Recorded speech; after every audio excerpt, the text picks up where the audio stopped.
When was the last time you thought about Bungie and thought of them in a good light?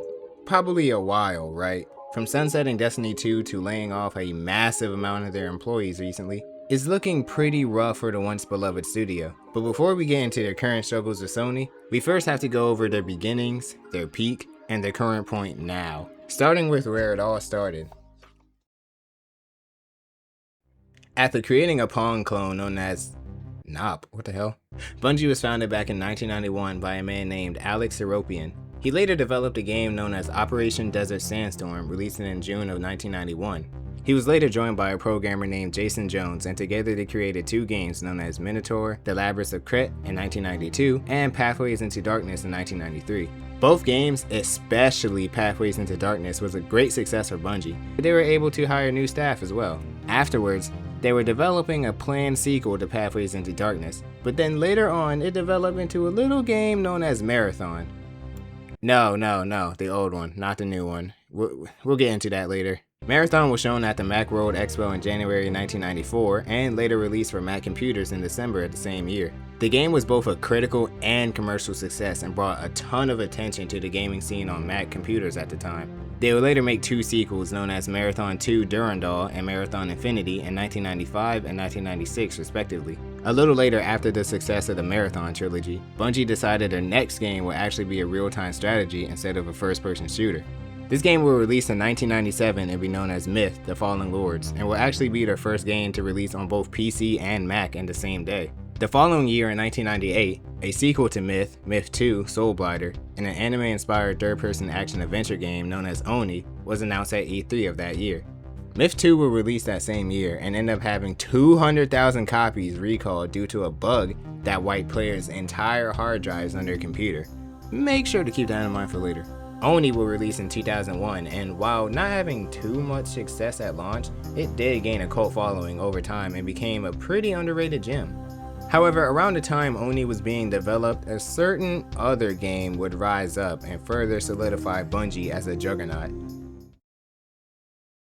I touched on this part a tad bit in a previous video, but to go further in depth here, back in Macworld 1999, Bungie announced a little game that would be known as Halo.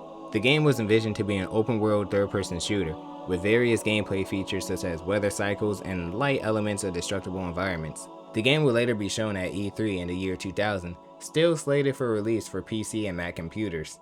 However, during this time, Bungie was pretty much on the verge of being broken on the streets after recalls of their previous game, Myth 2, which costed them around $800,000. God damn. Due to this financial trouble, Bungie approached Microsoft for a possible acquisition. Also during this time, Microsoft was developing their first console, the Xbox, and making sure they had the games and software to launch with it. After some negotiation, on June 19, 2000, Bungie was officially bought by Microsoft, and Halo was now officially a launch title for the Xbox, dropping the PC and Mac release. Alright, that was a lot of shit happening at once. But that's not even all of it, because Bungie only had 9 months to completely rebuild the game in order to release it alongside the Xbox. That meant no open world, the game changed from third person to first person, graphics were changed, multiplayer was reworked, the story was drastically changed and rewritten, and it had to make sure the game actually felt good to play on controller. You gotta realize, first person shooters on consoles were rare back in the day. And even the ones that did exist, like GoldenEye 007, I mean, let's admit it, great and revolutionary for the time, but if you play that game now, it's honestly pretty ass. Regardless though, after the insane 9 months of crunch development, Halo Combat Evolved was officially released alongside the Xbox on November 15, 2001. As most of you may know, the game became a critical and commercial success, and would later go on to revolutionize first-person shooters on console with its innovative control scheme and compelling storytelling. The game will also be released for PC and Mac in 2003, so it low-key came full circle. However, Bungie would be far from done with Halo. After Halo CE, Bungie would be quick at work on a sequel. The team at Bungie wanted to make the sequel to expand on different cut ideas from Combat Evolved, and they were aiming to be more ambitious in scope. Halo 2 was then revealed at E3 2002 and was slated for a holiday 2003 release. The thing was, that shit did not happen. Not only did this game also have trouble development early on, with Bungie founders Jason Jones leaving the project to work on another game, and Alex Seropian leaving the company entirely, the teams were also not in sync at all and worked in smaller groups. Despite this though, Halo 2 was later shown at E3 2003 to high praise, with its insane graphics and lighting for the time, big open areas, advanced AI, new weapons, and more. The problem was, this shit didn't exist. Alright, it's a bit of an exaggeration, but these niggas basically cooked up a demo that was not at all representative of the game and couldn't even run on the Xbox's hardware. Not only that, but other teams in Bungie that were working on other games were pulled in to work on Halo 2. And the game will see many changes, such as major changes to the campaign, a whole third act of the game with Master Chief and the Arbiter that was scrapped, which led to the infamous cliffhanger at the end of the game. And not only that, but the game was delayed to November 2004. But the thing was, they had to get it done by that time, so the game will release before the Xbox 360 release in 2005. This led to an even worse crunch than what happened with Combat Evolved, and led to certain difficulties with the game, such as the aforementioned cliffhanger and a super unbalanced legendary difficulty, which I did beat by the way. Regardless, Halo 2 released on November 9th of 2004 to further critical and commercial success. You know, it's amazing how good these games turned out. Anyway, along with improved graphics, gameplay, and a more ambitious story, it further revolutionized gaming with its online multiplayer using Xbox Live. Again, I made a whole video about this, so check it out when you're done with this one. Now, Bungie would later finish the fight with Halo 3, the best one, released in 2007 to further critical and commercial success. After this though, Bungie would officially split with Microsoft and become independent. However, they still worked pretty closely together to make the spin-offs Halo 3 ODST and Halo Reach in 2009 and 2010 respectively. After this generational run with Halo, Bungie would later go off and develop a new game. This game, depending on who you ask, would either be the start of the downfall of Bungie, or a game that would eventually lead to a downfall. In April of 2010, Bungie would enter a 10-year-long publishing deal with Activision Blizzard. The first game made under this deal would later be fully revealed in 2013, and would be known as Destiny. It was to be released on September of the same year. However, when being shown a supercut of the story and cutscenes, Bungie management basically wasn't fucking with it and decided to have them rewrite and rebuild the entire game. I think I'm starting to see a pattern here. Jokes aside, the game was later shown off at E3 2014, giving more in-depth information on the gameplay, story, and the online aspects. Then, on September 9th, 2014, Destiny will release on PlayStation 3, PlayStation 4, Xbox 360, and Xbox One to further critical and commercial success. Wait, hold on. Mixed reception? Ooh. Yeah, so Destiny 1, while selling really well, disappointed a lot of critics and fans. Most people would agree that the actual gameplay and gunplay was really good. However, a lot of aspects of the game, such as the story, which was seen as pretty nonsensical, I wonder why, pretty shitty in-game content, and an often repetitive grind. However, the game would later come out with 3 expansions, the first 2 being The Dark Below in December of 2014 and House of Wolves in May of 2015 respectively. Both would improve the game, but it wasn't until the 3rd expansion, The Taken King, released in September of 2015, where reception of the game went from pretty mixed to actually pretty good. Great even. So Bungie eventually managed to turn the game around. Now let's see what they do with the sequel. Destiny 2 will be revealed in March of 2017 and will release on September 6, 2017 for PS4 and Xbox One. But this will later receive a PC release a month later via Battle.net. God damn, remember that launcher?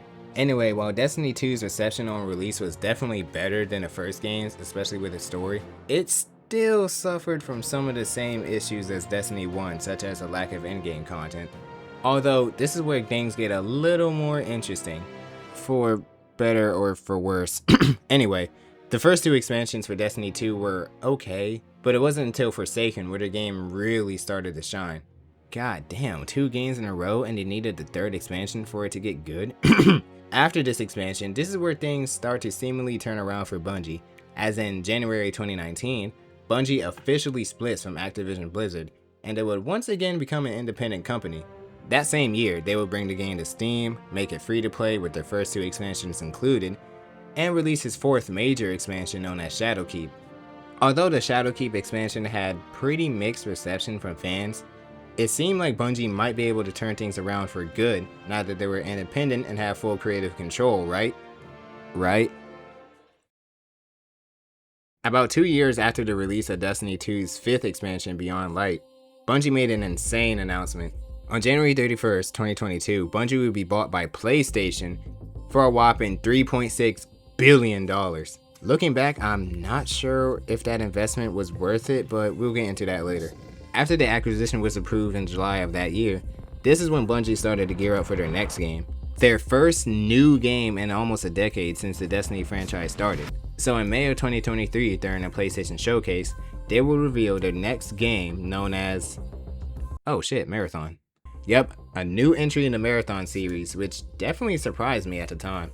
Nonetheless, Marathon will be another live service game and will be supported alongside Destiny 2. Again, for like the 10th time, keep this in mind for later. Although Bungie would run into a bit of trouble over time after this, because in October of the same year, they would lay off 100 employees, which definitely affected the development of Marathon and Destiny 2's next expansion at the time, The Final Shape. The next year of July of 2024, they had a second round of layoffs, this time laying off 220 employees, which was around 17% of the workplace. Oh yeah, they also started vaulting content in Destiny 2, which includes older campaigns you can't play anymore, such as Forsaken or The Red War. It is looking pretty bad. So let's go over Marathon's development. Shit. Yeah, so at some point during development, an artist at Bungie plagiarized some artwork and designs from an artist named Anti-Real. Thankfully though, Bungie managed to reach out and resolve the issue with Anti-Real and even gave her credit as an artist for the game.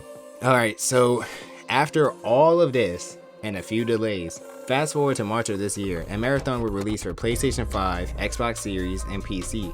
This game was actually met with mixed receptions. Again. On one hand, critics and fans enjoyed the game's aesthetic, gunplay, and overall gameplay loop. However, flaws with the game such as a steep learning curve, being in a pretty niche genre of games, that being extraction shooters, and a pretty weird hate train that emerged mostly from people just seeing another live service game bound to fail, it led to overall pretty mixed reception on the game. But hey, the people who loved the game loved it, and the numbers were pretty strong on release. So now we're finally at the present day, and honestly, it's looking pretty grim for Bungie right now. Not only is Marathon's numbers dropping, but Bungie also finally decided to end support for Destiny 2. Now the game will still be active and playable, but there will be no future updates for the game after the final update that happened on June 9th of this year, which upset a lot of fans. I mean shit, we all seen it happen, just look at PlayStation State of Play that happened that month. Couple that with the fact that at the time of me writing the script, just a few days ago, they once again laid off employees, this time laying off half of the studio, which is around 400 people. A big majority of it being the Destiny team and a small portion of it being the Marathon team.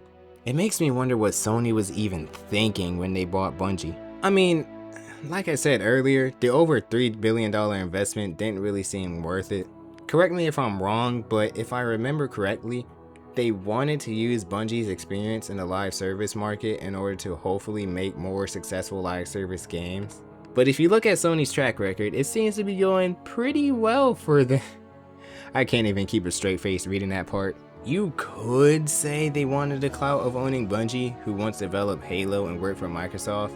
But this deal happened way afterwards, and most of the people who were in the company at that time aren't even there anymore, so yeah, I don't know, man. With Destiny 2 no longer getting updates, no news on a potential Destiny 3, Marathon seemingly failing, it seems like the future of this once beloved company is not looking great at all. I don't want that to be the case, and I hope they bounce back from all this, but I guess we'll just have to wait and see. On a more positive note though, if you want to check out my video on the history of online gaming I've been plugging this entire video, you can go ahead and click the link on the screen right here. Let's wish Bungie the best too, please.